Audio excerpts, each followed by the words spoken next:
16 tahun lalu, sebuah desa kecil di Sidoarjo digemparkan oleh lumpur panas yang menyembur dari tanah.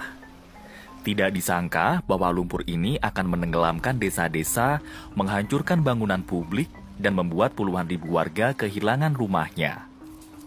Ya, apalagi kalau bukan lumpur lapindo. Sudah hampir 2 dekade berlalu. Berbagai ahli datang dari penjuru dunia untuk melihatnya. Tapi masih banyak pertanyaan yang belum terjawab. Baru-baru ini, publik malah dihebohkan oleh penemuan harta karun langka di dalam lumpur. Elemen logam tanah jarang yang mempunyai segudang manfaat dan katanya lebih mahal dari emas. Kenapa lumpur lapindo bisa terjadi? Dan bagaimana perkembangannya selama ini?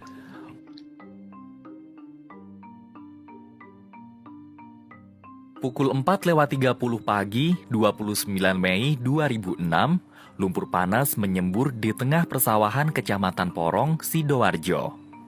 Semburan berasal dari sumur Banjar Panji 1, lokasi pengeboran gas Lapindo Brantas Incorporated. Penyebabnya masih diperdebatkan. Dan ada 2 teori yang muncul. Efek dari gempa Yogyakarta 2 hari sebelumnya atau kesalahan prosedur pengeboran. Lapindo Brantas Incorporated atau LBI adalah perusahaan yang bergerak di industri minyak bumi dan gas. Saat itu, mereka tengah melakukan pengeboran sumur untuk eksplorasi gas. Kilas balik ke 11 hari sebelum bencana, perusahaan sudah diperingatkan untuk memasang pipa selubung pelindung dinding lubang bor sebelum kedalaman 2.804 dan mencapai formasi Kujung. Tapi menurut Wakil Presiden Humas LBI, sudah disetujui bahwa pipa selubung akan dipasang sekitar 5 meter dalam formasi Kujung. Karena pemasangan 15 meter di atas lapisan ini berpotensi menimbulkan masalah. Pengeboran pun dilanjutkan melewati 2.600 meter. Tapi sudah semakin dalam, formasi Kujung belum juga ditemukan. Mencapai kedalaman 2.834 meter, letusan uap air dan gas mulai terlihat 200 meter dari titik pengeboran. Dugaannya adalah karena terjadi percampuran lumpur, air, dan gas dari lapisan-lapisan tanah akibat retakan lubang. Tekanan yang terlalu tinggi pun mendorong naik campuran material tadi. Semburan lumpur lalu menjalar ke perumahan warga. Gas yang keluar dikabarkan mengandung hidrogen sulfida dan meracuni 2 penduduk sekitar.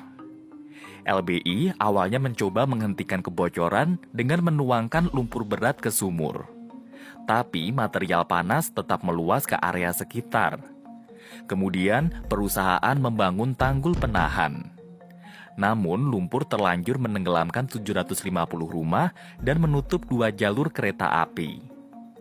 Saat itu, volume semburan harian mencapai 5.000 meter kubik, atau setara 2 kolam renang Olimpiade, sehingga mampu merendam 90 hektar lahan dalam 21 hari. Tanggul pun berkali-kali jebol karena kesulitan menahan lumpur. Presiden Susilo Bambang Yudhoyono lalu menyusun strategi penanggulangan melalui penerbitan Kepres di 2006 dan Perpres di 2007. Dibentuklah Badan Penanggulangan Lumpur Sidoarjo untuk menangani luapan lumpur serta masalah infrastruktur dan sosial di sekitarnya. Tapi hasilnya tidak maksimal karena semburan lumpur harian terus meningkat hingga 100.000 meter kubik di 2008 atau dapat mengisi 40 kolam renang Olimpiade. Bahkan lumpur sampai menjalar ke Jalan Raya Porong di 2010.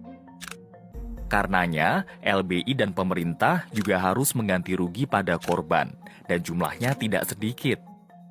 Menurut Dadang Rukmana, Direktur Perkotaan Kementerian PU, pihak Lapindo akan membayarkan ganti rugi dengan cara membeli lahan yang terdampak dengan total 3,8 triliun rupiah.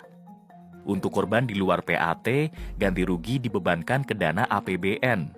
Tapi hingga 2013, LBI hanya dapat mengeluarkan 3,03 triliun rupiah dan meminjam dana pemerintah sebesar 773 miliar di 2015 dengan jatuh tempo di Juli 2019. Bukannya membayar utang saat jatuh tempo.